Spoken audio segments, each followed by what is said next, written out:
क्या तुम्हें पता है कि हमें जहां पे सन दिखता है वो एक्चुअली वहां पे होता नहीं है। और सनराइज और सनसेट के टाइम पे सन ये हमें थोड़ा पिचका हुआ दिखने वाला है, ये कंप्लीटली सर्कुलर नहीं दिखने वाला है। और सन हमें एक्चुअल सनराइज से 2 मिनट पहले ही दिख जाता है और एक्चुअल सनसेट के 2 मिनट बाद भी दिखता रहता है। अब मुझे पता है कि तुम ये सोच रहे होगे कि एक्चुअल सनराइज और एक्चुअल सनसेट ये क्या चीजें होती हैं, तो इसके बारे में हम तुरंत बात करने वाले हैं। लेकिन सन के साथ ये अजीब चीजें इसलिए होती हैं क्योंकि हमारा एटमॉस्फेयर ये लाइट को रिफ्रैक्ट करता है। आओ इसी के बारे में पढ़ते हैं इस वीडियो में। तो मैंने यहाँ पे बना दिया धरती और सूरज को। आओ सबसे पहले बात करते हैं कि एक्चुअल सनराइज ये क्या चीज होती है। तो देखो, हमें पता है कि धरती ये अपने एक्सिस पे गोल गोल चक्कर काटती है और इसी कारण तो डे एंड नाइट होता है। लेकिन असल में धरती बहुत ही बड़ी है और हम इसके साथ साथ गोल गोल चक्कर काट रहे हैं, तो हमें पता नहीं पड़ता है कि हम गोल घूम भी रहे हैं। हमें लगता है कि सूरज ये हमारा चक्कर काट रही है, कुछ ऐसे। इसलिए तो हम बोलते हैं कि सन राइजेस, सूरज उग रहा है, लेकिन असलियत में तो हम गोल गोल घूम रहे हैं। अब देखो, सवाल ये है कि हमें सूरज कब उगता हुआ दिखने वाला है, कब जस्ट राइज करता हुआ दिखने वाला है, जब सूरज यहां पे हो या फिर यहां पे या फिर यहां पे। तो देखो, अगर तुम अपनी सीधी लाइन में देखो तो जो भी चीजें इस सीधी लाइन पे होंगी या फिर इसके ऊपर होंगी हम उसे देख पाएंगे क्लियरली, क्योंकि उससे लाइट रेस हम तक पहुंच सकती हैं। लेकिन जो भी चीजें इस सीधी लाइन के, तुम्हारे सीधी लाइन के नीचे होंगी, हम उसे क्लियरली नहीं देख पाएंगे, क्योंकि उससे जो लाइट आएगी ना, उसे यह धरती ब्लॉक कर देने वाली है, वो हमारी आंखों तक पहुंच ही नहीं पाएगी। और देखो, इस सीधी लाइन को हम बुलाते हैं होराइजन, या फिर हिंदी में मैं कहूं तो इसे हम बोलते हैं क्षितिज।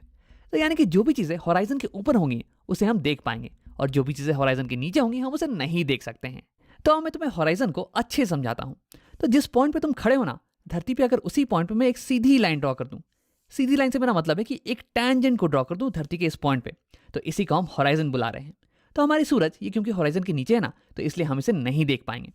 अगर मैं सूरज से एक लाइट रे को निकालूं तो ये तुम्हारी आंखों तक नहीं पहुंच सकती है, ये धरती की सरफेस ये से ब्लॉक कर लेने वाली है और ये तुम तक नहीं पहुंच पाएगी।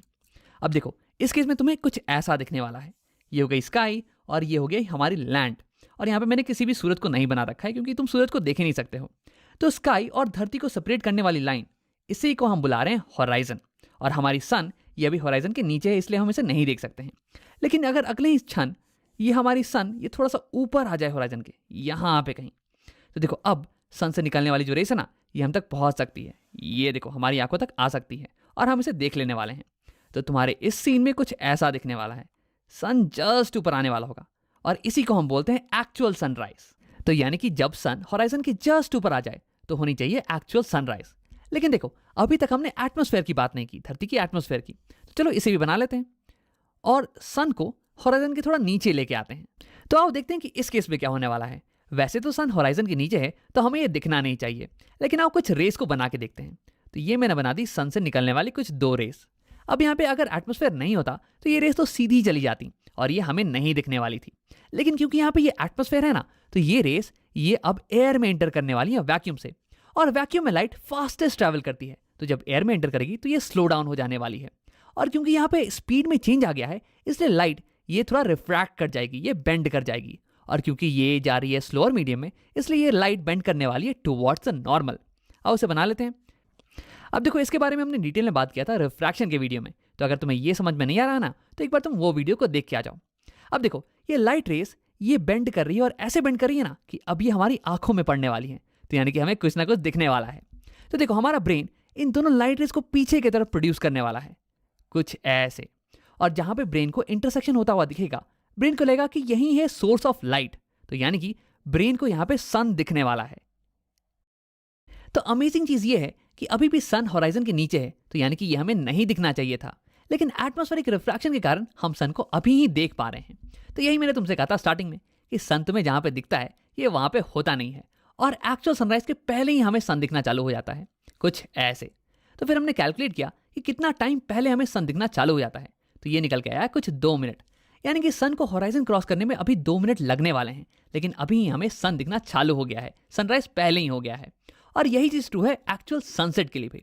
देखो, एक्चुअल सनसेट तब होगा जब सन होराइजन को क्रॉस करके नीचे चला जाए, उसके बाद हमें इससे कोई भी लाइट रेस नहीं दिखनी चाहिए, लेकिन एटमॉस्फेरिक रिफ्रैक्शन के कारण हम इसे 2 मिनट बाद तक भी देख सकते हैं।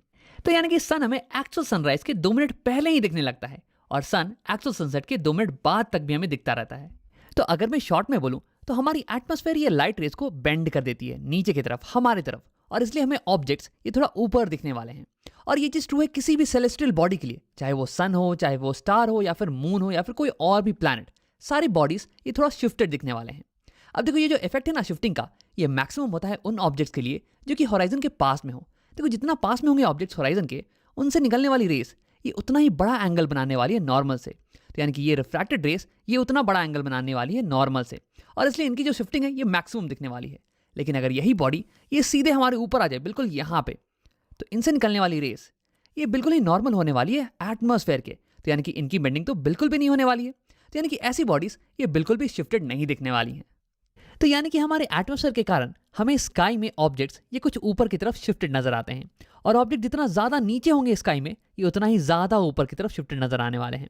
हाँ, ये तो जाहिर सी बात है कि अगर ऑब्जेक्ट कुछ ज्यादा ही नीचे आ गया तो उससे निकलने वाली रेस ये तो रिफ्रैक्शन के बाद भी हम तक नहीं पहुंच पाएंगी, तो हम तो उसे नहीं देख पाएंगे। लेकिन इन जनरल ऑब्जेक्ट जितना ज्यादा नीचे होगा ये उतना ही ज्यादा ऊपर की तरफ शिफ्टेड नजर आने वाला है।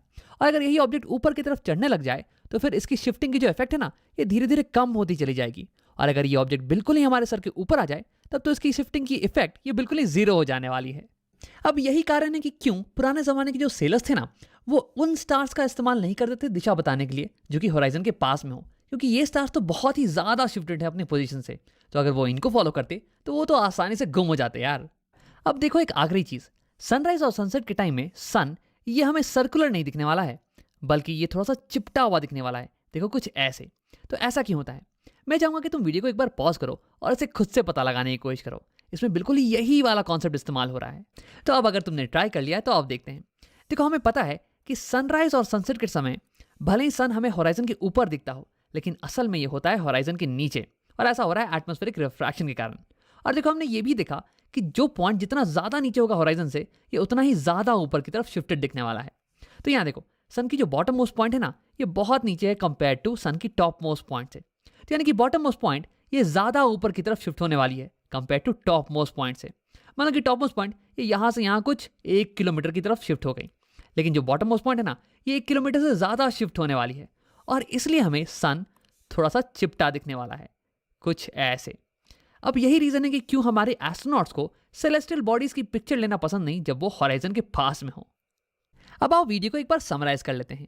इस वीडियो में हमने देखा कि एटमॉस्फेरिक रिफ्रैक्शन के कारण हमें ऑब्जेक्ट्स कैसे स्काई में शिफ्टेड नजर आते हैं।